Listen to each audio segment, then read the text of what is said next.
자가 면역 질환의 포커스는 면역계가 교란됐다라는 거죠. 근데 교란된 면역 세포가 어디를 때리느냐에 따라 여러 자가 면역 질환으로 불려요. 관절을 때리면 류마티스고, 피부를 때리면 뭐 루푸스, 외분비선을 때리면 쇼그렌 증후군, 뭐 장을 때리면 크론병, 스테로이드제가 가장 메인으로 쓰이는 편이에요. 이 스테로이드에 대한 반응은 뭐 당연히 웬만한 질환들이 다 반응이 좋은 편이라 어느 정도 효과는 내는 편인데, 그중 일부 한 10% 정도는 아예 반응이 없거나 이 스테로이드 부작용 때문에 고생하는 경우들이 좀 있고요. 아주 극단적으로 효과를 빨리 내는 약이긴 한데 여러 부작용이 많은데, 가장 대표적으로 뭐 고다공증이나 문페이스 같은 부종들, 뭐 혈당 상승, 혈압, 녹내장, 백내장, 여러 이 혈관과 관련되고 면역과 관련된 이상 질환들을 많이 유발하는 편이죠. 이 환자분도 그렇고 이제 병원에서 보통 스테로이드를 최대 농도로 써서 점점 테이퍼링하는 방식으로 줄여가는 양식으로 치료를 해요. 초기에는 그러니까 고농도로 쓰고 나서 줄어들면 일시적으로 멈춰 있는 것처럼 보이다가 상당히 재발을 많이 하는 편이거든요. 근데 당연하죠. 왜냐하면 병의 원리 자체가 면역계가 교란돼서 수용체를 때리는 건데, 그 수용체를 때린다는 현상을 바꾸는 약이 아니라 눌러놨다가 살살씩 풀면서 다시 안 때리게 그냥 말 그대로 기다리는 질환인 거죠.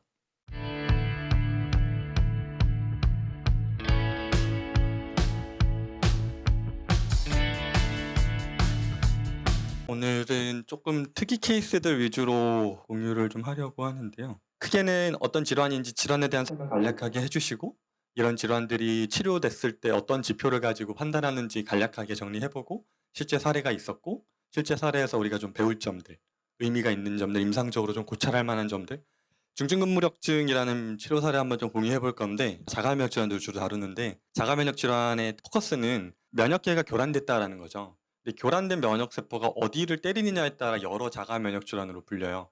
관절을 때리면 류마티스고, 피부를 때리면 뭐 루푸스, 외분비선을 때리면 쇼그렌 증후군, 뭐 장을 때리면 크론병, 이런 형태로 때리는 타겟에 따라 종류가 달라지는데, 이 중증근무력증은 이 교란된 면역 세포들이 뇌의 특정 아세틸콜린 수용체라고 하는 신경이 전달되는 부분에 수용체를 공격하는 질환이거든요.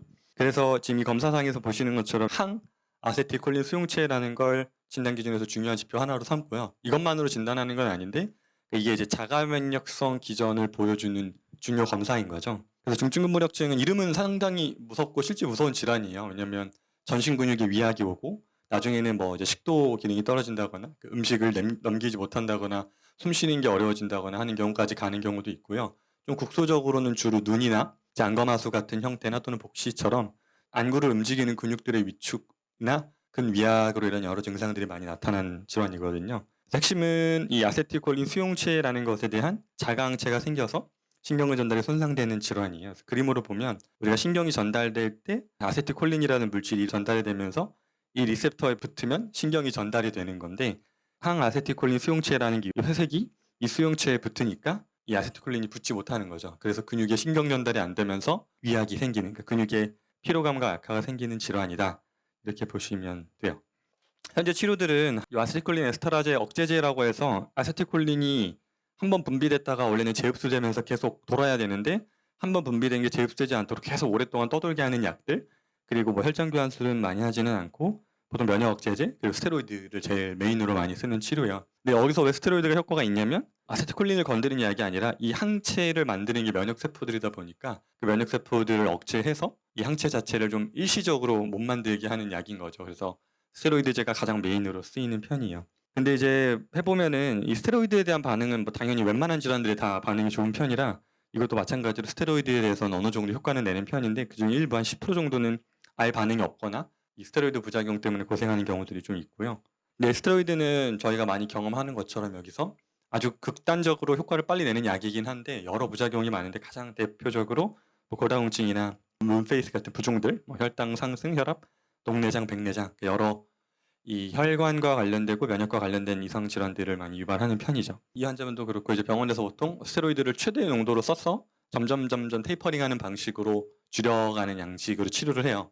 근데 그렇게 했을 때 잘 되냐 하면, 초기에는 그러니까 고농도로 쓰고 나서 줄어들면 일시적으로 멈춰 있는 것처럼 보이다가 상당히 재발을 많이 하는 편이거든요. 근데 당연하죠. 왜냐하면 병의 원리 자체가 면역계가 교란돼서 수용체를 때리는 건데, 그 수용체를 때린다는 현상을 바꾸는 약이 아니라 눌러놨다가 살살씩 풀면서 다시 안 때리게 그냥 말 그대로 기다리는 질환인 거죠.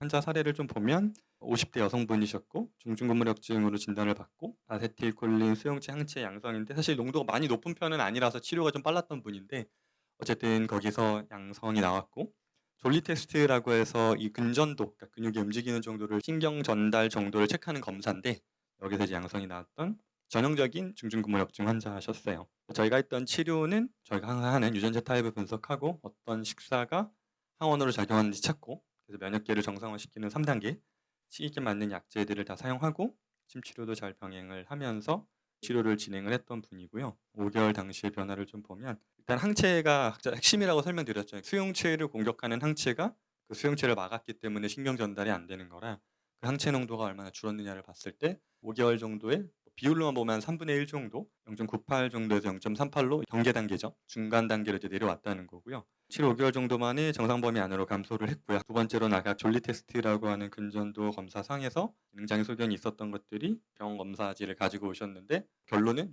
특이 소견 없다.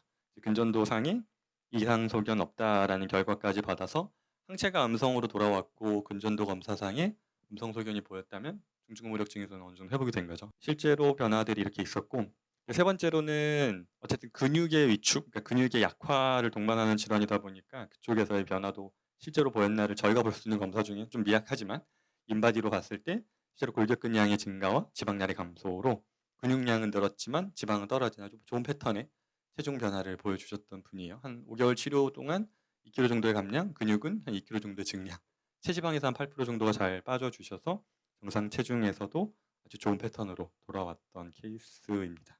이거는 검사 결과들이고 주관적으로는 이제 눈이 감기는 정도가 이제 사라진다거나 부종이 생기는 빈도가 줄어든다거나 일상생활에서의 피로감 이게 눈이 감긴다는 건 상당히 불편하거든요. 일상생활 중에도 졸린 것 같은 느낌이 계속 눈이 무겁게 가라앉아 있는 느낌들이니까요. 최근에 마지막 오셨을 때도 막 스쿼트를 열심히 하신다고 자랑을 하시는 근력이 많이 자랐다는 걸 스스로 느끼실 수 있었던 케이스예요.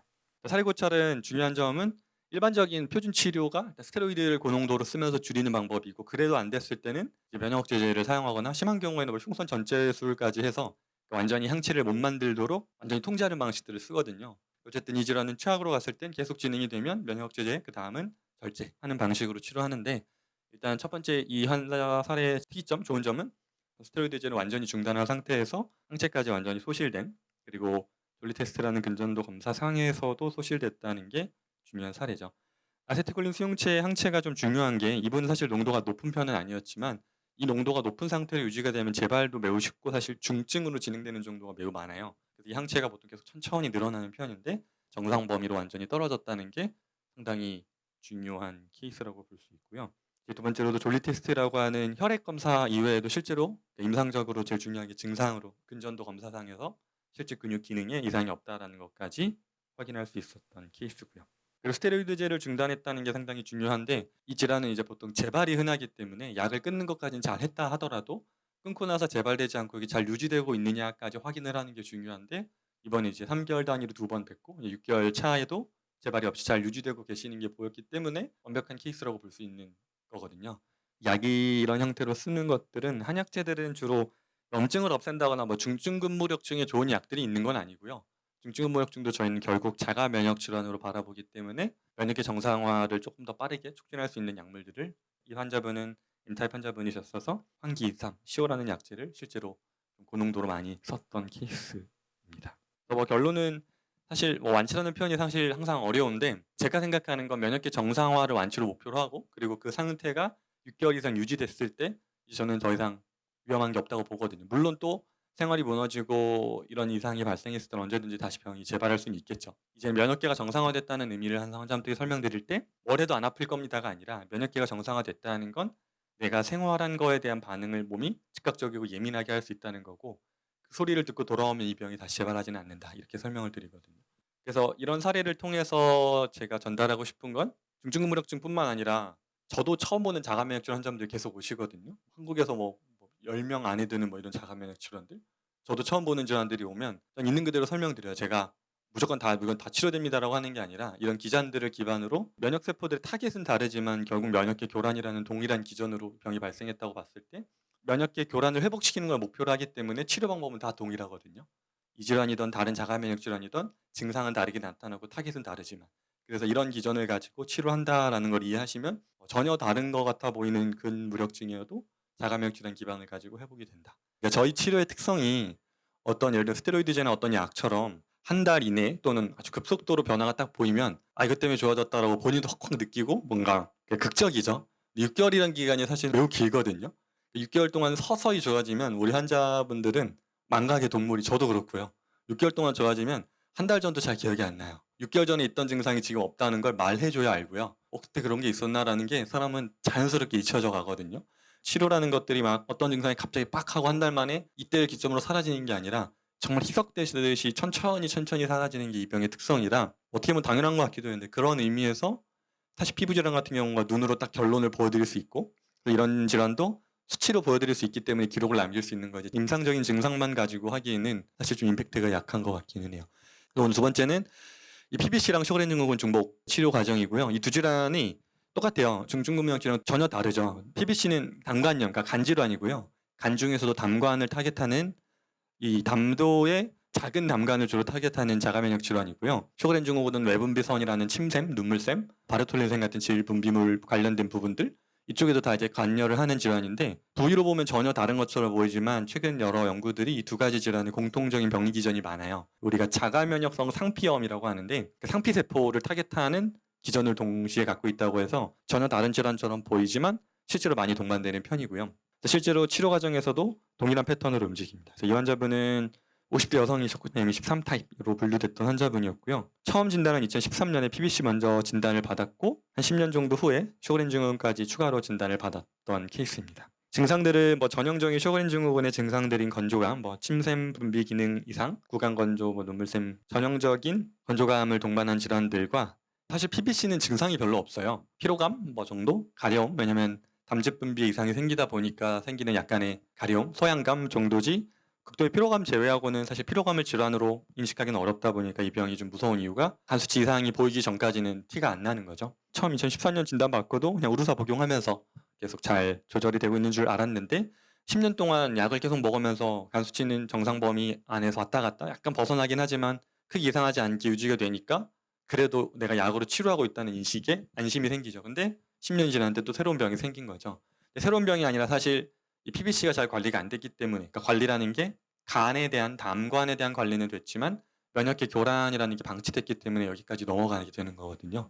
쇼그렌 증후군이라고 하는 새로운 진단까지 받게 되셨던 케이스입니다. 증상들은 만성적인 피로, 통증, 소화기 증상들을 동반하고 있었고요. 이분 같은 경우에는 이제 치료 전 사례들이 이제 처음 쇼그렌 진단 받았을 때 당시에 보면 이 ANA라고 하는 우리가 항핵 항체 자가 면역 질환의 좀 선별 검사로 많이 해요. 어떤 특정 자가 면역 질환을 확인한다기보다 여러 자가 면역 질환들에서 많이 공통적으로 나타나는 검사인데 항핵 항체라는 건 말 그대로 핵을 공격하는 항체거든요. 핵은 모든 세포가 가지고 있죠. 그래서 그 핵을 공격하는 항체가 내 몸 안에 어느 정도로 농도가 있냐라는 검사거든요. 1대 지금 5120이라는 건 보통 정상 범위 1대 40 또는 80까지로 보는데 40배, 80배 확대를 해서 봤을 때는 이제 안 보여야 정상인데 지금 5120배를 확대해도 보일 정도로 그러니까 그만큼 농도가 높다는 거죠. 우리 몸 안에. 그래서 나를 공격하는 폭탄이 정상 범위의 한 5, 60배 정도가 되는 농도로 많았다. 근데 이제 이게 최종적으로는 치료 결과로 2025년 5월달 치료가 마무리되는 정도 시점에 한번 또 중간 점검으로 병원에서 검사를 했을 때 1280 정도로 한 4분의 1 정도 감소를 했던 케이스입니다. 물론 1280도 여전히 높은 농도고요. 그렇지만 이게 농도가 줄어들었다는 게 좀 의미가 있고요. 이 ANA에 대한 검사는 병원에서 보통 6개월 또는 1년 단위로 하는 경우가 있고 사실 거의 대부분 잘 안 하려고 해요. 왜냐면 의미가 없거든요. 줄지 않고 보통 늘어나거나 유지되는 편이고 이걸 가지고 질병 치료의 목표로 안 삼는 이유는 항상 어떤 지표를 삼으려면 목표로 삼으려면 그 지표를 떨어뜨리는 약이 있어야 요즘 간 수치라면 간 수치를 떨어뜨리는 약 ANA가 목표가 되려면 ANA 수치를 떨어뜨릴 수 있는 걸로 알려진 약이 있어야 그 약을 쓰면서 이걸 계속 추적 관찰을 하는 거죠.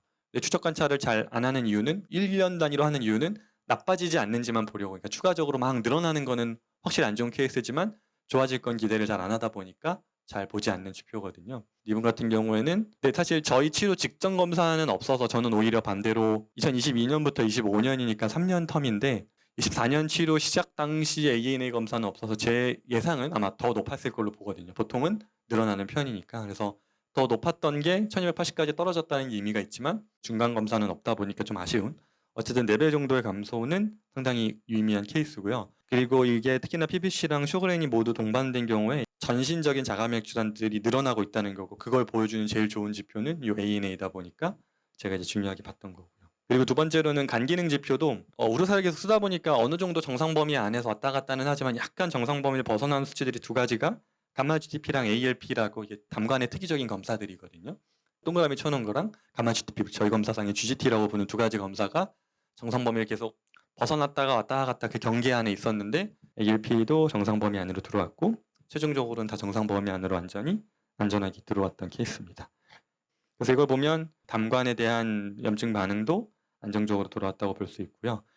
이제 두 가지 위에는 혈액 검사였다면 세 번째는 이제 영상의학적 소견인데 초음파 상에서 소견들이 이제 회복이 된 건데 에코가 좀 있다라는 건 간에 좀 염증이 있다는 건데요. 보통은 그 비장이 간 질환이 오래되면 비장이 조금 비대하기 시작해요. 간에 부담이 걸리면 혈액이 비장으로부터 올라오는 거에 정체가 생기면서 비장이 좀 부담이 늘어나요. 그로 인해서 비장이 커지고 비장 기능이 떨어지는 게 혈소판 수치가 뭐 떨어진다거나 비장의 기능들이 혈구를 처리하는 역할들을 하는데 그 혈구 처리에 이상이 생기면서 수치 변화들이 많이 생기는 편인데 이분도 비장 비대가 조금 있었어요. 7.98 정도로 약간의 비장 비대가 있고 간 내에 혈관종이 좀 있었는데 최종적으로는 마지막 검사에서는 간 실질은 다 에코상에서는 정상 크기랑 에코로 돌아왔고 염증이 없어졌다는 거죠. 그리고 비장 비대 소견도 완전히 다 정상 범위로 돌아왔고요. 혈관종의 사이즈도 아직 남아있기는 한데 지난번 대비 2cm 정도에서 1.1cm니까 반 이상 축소한 거, 그러니까 혈관종도 좀 감소한 걸 볼 수 있었던 케이스입니다. 이거는 이제 영상의학적 소견이었고 네 번째는 체성분 분석상에서도 제가 계속 체성분을 많이 설명드리는 건 저희 살 빼려고 오는 건 아니지만 대사가 돌아오고 있다는 건 혈액 검사만큼 많이 보여주는 게 결국 살이거든요. 특히 지방, 특히 여성분들은 복부 지방이 호르몬과 대사의 지표이기 때문에 그걸 좀 중요하게 봅니다. 겉으로는 체중이 거의 변화가 없죠. 0.4kg 정도인데 골격근이 늘고 체지방만 정확하게 3kg 정도, 그것도 주로 다 복부에서 빠져나가서 복부 지방이 표준으로 돌아온 것까지 볼 수 있었던 케이스입니다. 전반적인 증상들도 당연히 다 호전이 됐다라는 겁니다.